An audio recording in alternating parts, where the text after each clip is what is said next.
los derechos fundamentales de libertad de expresión y acceso a la información de la comunidad LGBTQ+. Para esta participación nos acompaña la maestra María Gabriela Ortiz Portilla, a quien agradecemos su presencia y participación en este espacio institucional. Es un verdadero honor presentar a nuestra ponente. Desde abril de 2022, la Comisión Bicameral del Canal de Televisión del Congreso General de los Estados Unidos Mexicanos la designó como defensora de la audiencia del Canal del Congreso, haciendo historia al convertirse en la primera mujer al frente de esta importante oficina. Desde esta gestión ha sido una notable impulsora de proyectos prioritarios en favor de la igualdad de género, la libertad de expresión, las plataformas digitales y la protección de los derechos de las audiencias. Su sólida y destacada formación académica respalda su trayectoria. Es licenciada en Relaciones Internacionales por la Universidad Iberoamericana, cuenta con una maestría en Derecho por la Universidad Anáhuac, así como un máster en Comunicación Política y Gobernanza por The George Washington University. Asimismo, ha fortalecido su perfil global al cursar un programa de liderazgo frente a tecnologías en la Universidad de Harvard. Con una visión de vanguardia indispensable para los medios públicos y el entorno digital actual, recibamos con un fuerte aplauso a la maestra Gabriela Ortiz Portilla. ¡Bravo!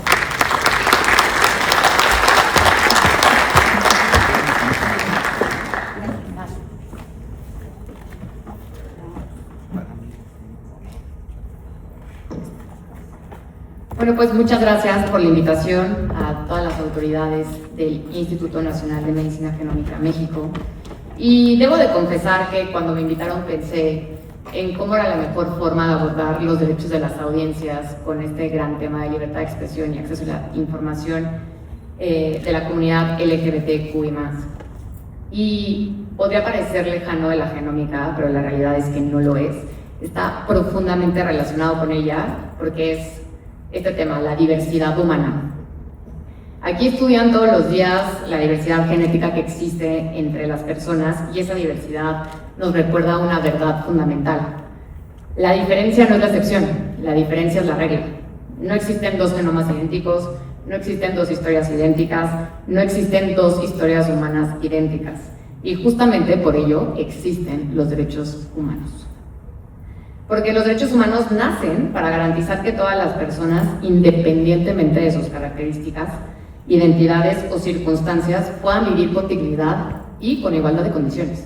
Ya lo mencionaba el magistrado. Hoy vamos a reflexionar de dos derechos fundamentales que deben existir en cualquier sociedad democrática: la libertad de expresión y el acceso a la información. Pero también quiero hacerlo desde una perspectiva que atraviesa mi trabajo cotidiano como defensora de audiencia del Canal del Congreso. Vamos a llegar ahí y les voy a explicar qué hacemos en esta oficina porque yo sé que muchos no la conocen. Esta relación que existe entre la información, los medios de comunicación y justamente la construcción de derechos. Porque muchas veces pensamos que los derechos se ganan primero en los tribunales, pero la realidad es que antes de llegar a los tribunales suelen ganarse en la conversación pública. La historia de los derechos de la comunidad LGBTQ+, también es una historia sobre quién tiene derecho a contar las historias y cómo esas historias son contadas. Ya lo decía, y la libertad de expresión es uno de los pilares de cualquier democracia, pero ¿por qué?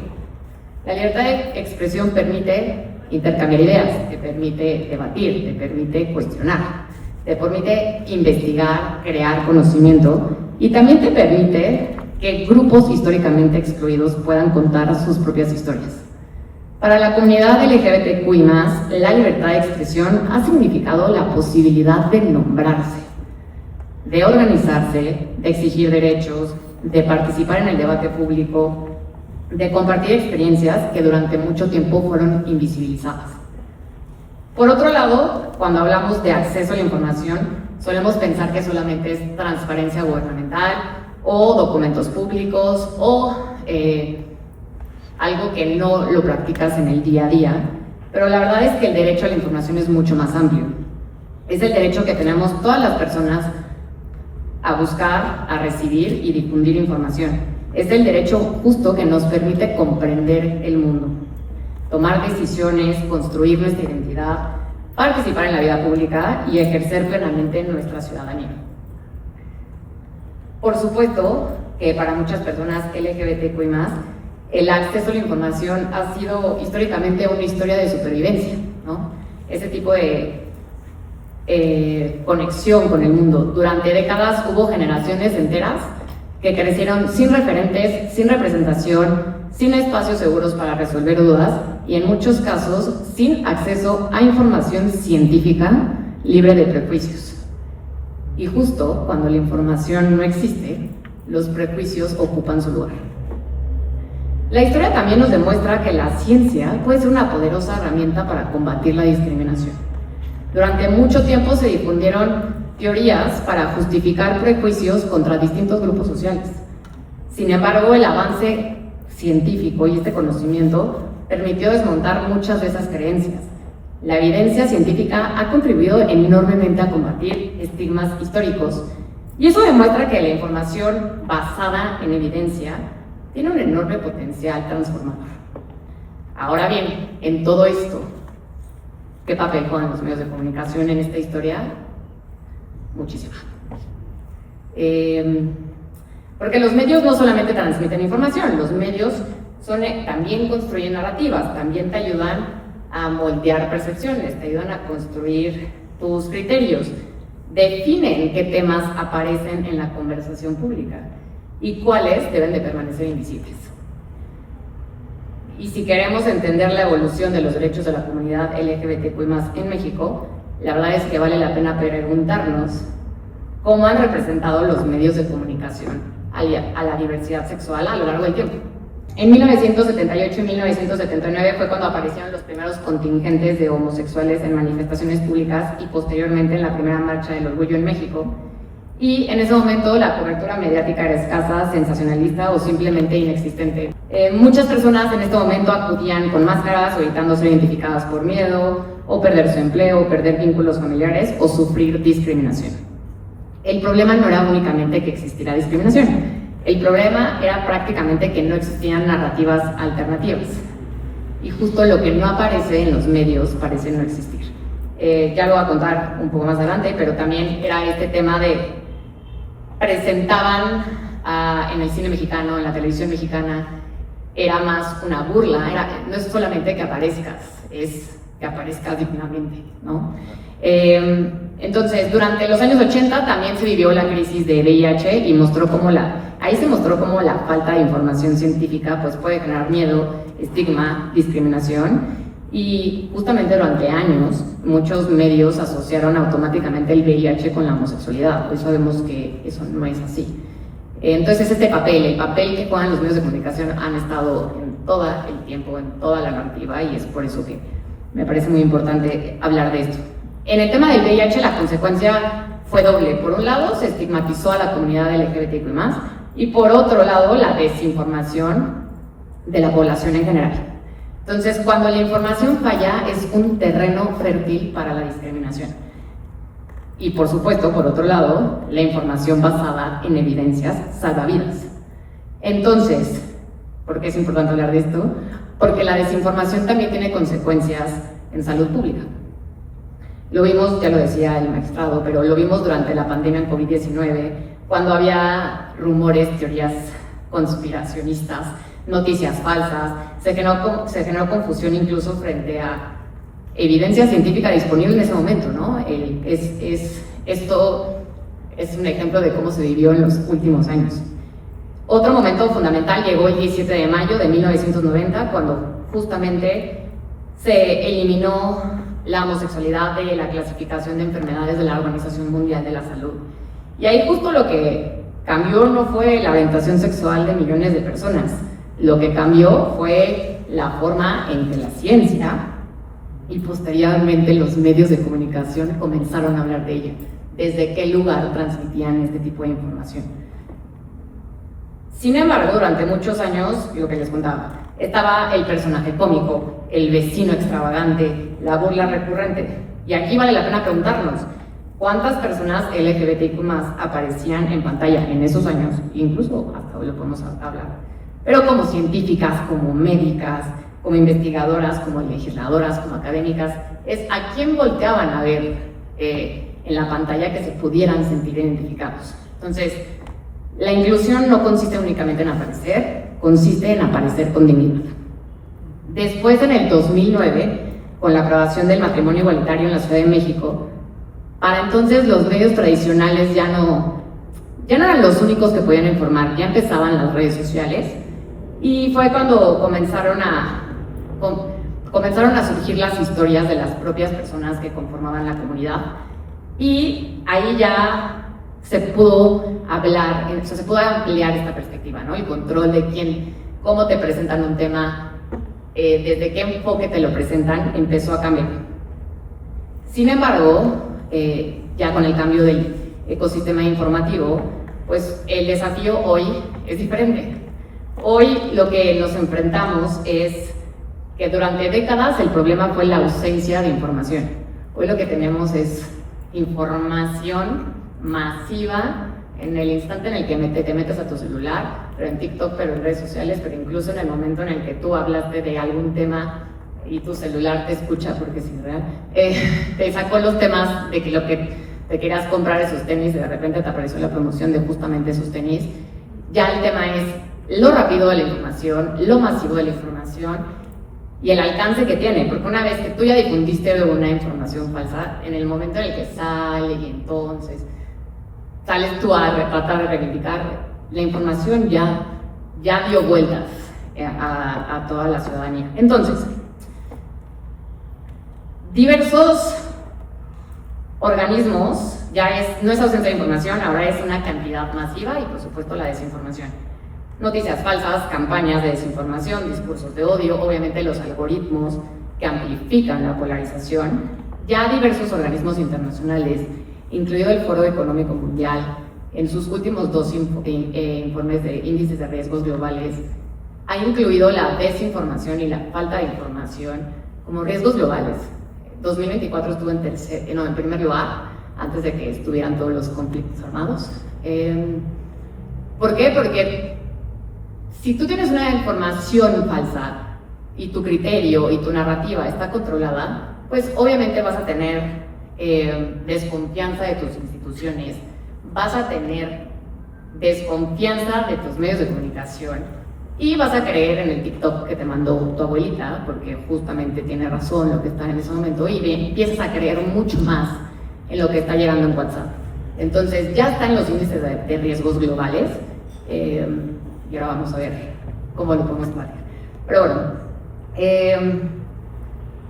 si la lucha de hace 40 años era ser visibles, ¿cuál es la lucha de hoy?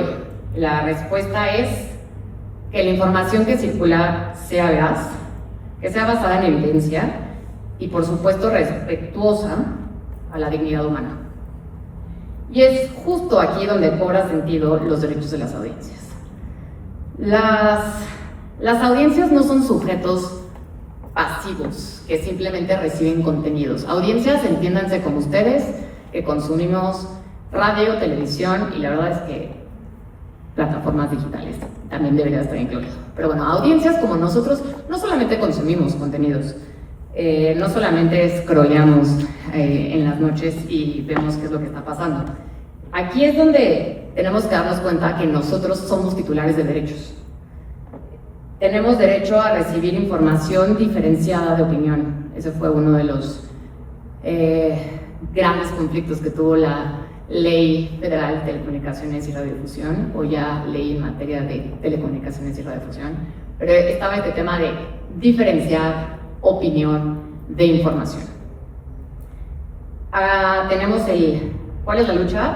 O sea, que se respeten los principios de igualdad y de no discriminación, acceder a contenidos que reflejen la diversidad social, a contar con mecanismos para presentar inconformidades cuando consideramos que nuestros derechos han sido vulnerados. Y lo que quiero decir es, la libertad de expresión no solamente protege a quien habla, a quien te da la noticia, al que está enfrente de la pantalla, sino también protege a quien escucha, y esos son los derechos de las audiencias. Por otro lado, el acceso a la información implica algo más profundo que simplemente consultar datos o noticias. Implica tener acceso a información que refleje la realidad de todas las personas que integran una sociedad. Cuando una persona de la comunidad LGBTIQ+, encuentra información sobre sus derechos, sobre salud, sobre educación, sobre participación política o mecanismos de protección frente a la discriminación, está ejerciendo plenamente su derecho al acceso a la información. Pero también ocurre algo importante para el resto de la sociedad. La información incluyente combate prejuicios. La información basada en evidencia reduce la desinformación y la información plural fortalece la convivencia democrática. Hoy en México hemos avanzado de manera importante, contamos con mayores niveles de reconocimientos de derechos, con más espacios de participación pública y ya hay más voces, ¿no? Ya tenemos más voces de la comunidad LGBT+, ya podemos ver, mi oficina está en el Palacio Legislativo de San Lázaro, pero ya podemos ver, en la legislatura pasada había diputadas trans, o sea, ya lo puedes ver en el día a día un poco más visible y más allá de una institución o un recinto como es el Palacio Legislativo de San Lázaro, pero con una creciente presencia de voces en medios de comunicación y en las instituciones públicas y espacios académicos, pues podemos empezar a reflejar la diversidad de nuestra sociedad. De acuerdo con la encuesta nacional sobre diversidad sexual y de género del INEGI, más de 5 millones de personas en México se identifican como parte de la población LGBT+. No estamos hablando de poquitos, no es una minoría invisible. Estamos hablando de millones de mexicanos que están ahí, que están presentes, que están exigiendo ser vistos y participar dentro de la agenda pública de este país, y hablemos también de la mediática.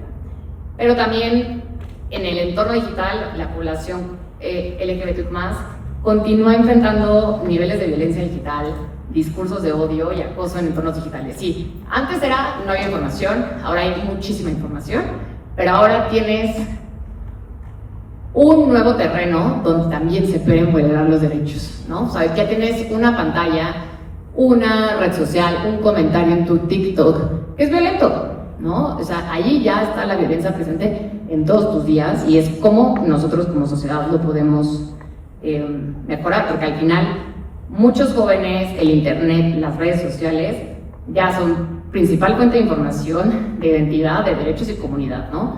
Me ha pasado que muchas veces ya no buscan en Google, es como de, ay, en el buscador de TikTok, ¿no? Ya es mucho, ya el buscador deja de ser Google, ¿no?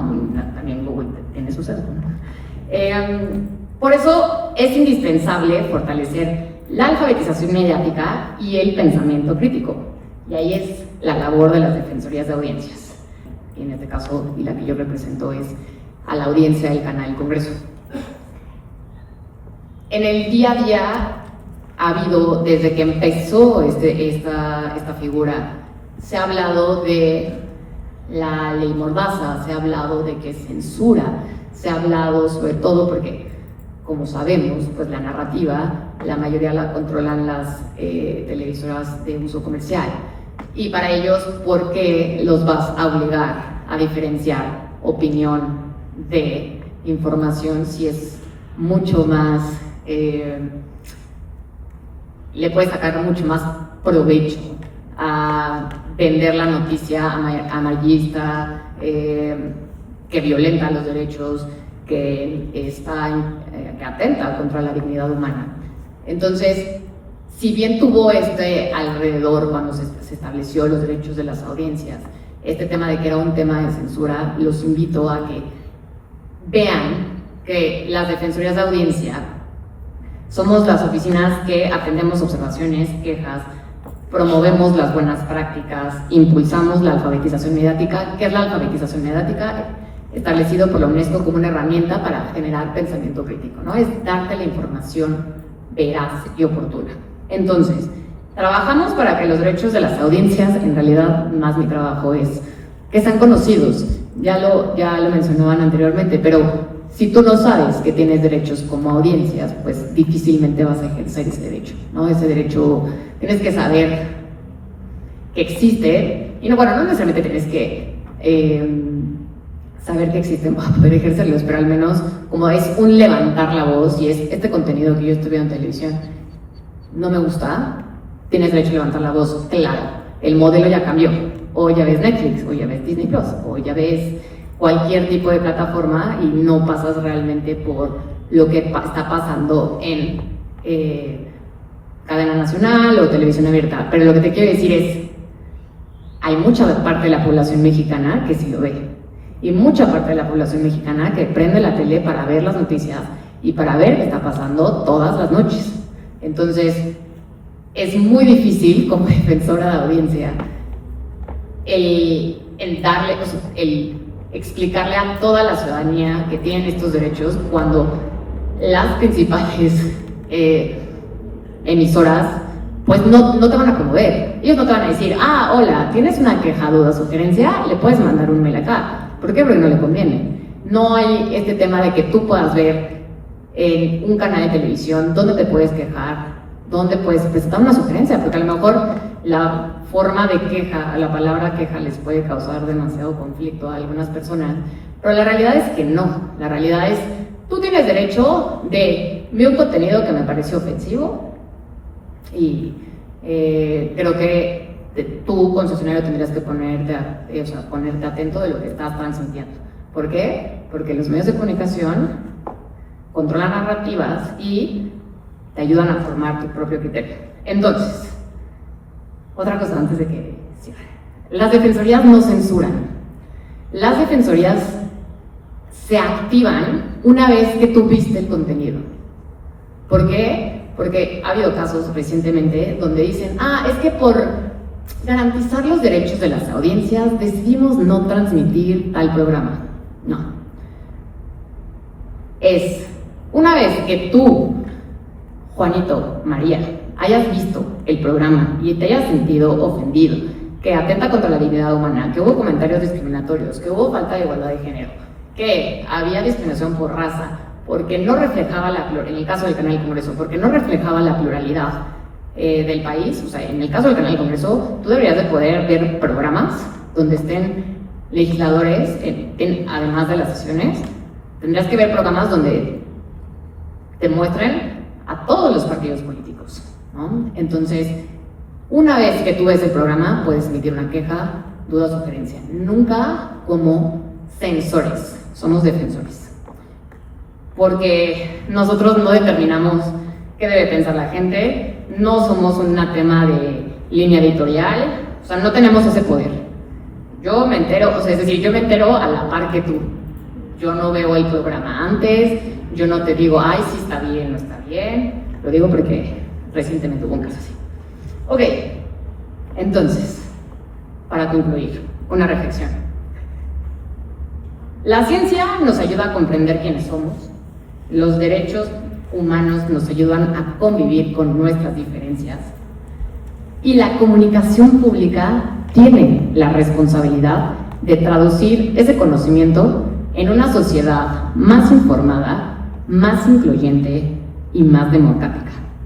Porque una democracia auténtica es aquella en la que todas las personas pueden participar, informarse y ser escuchadas en condiciones de igualdad.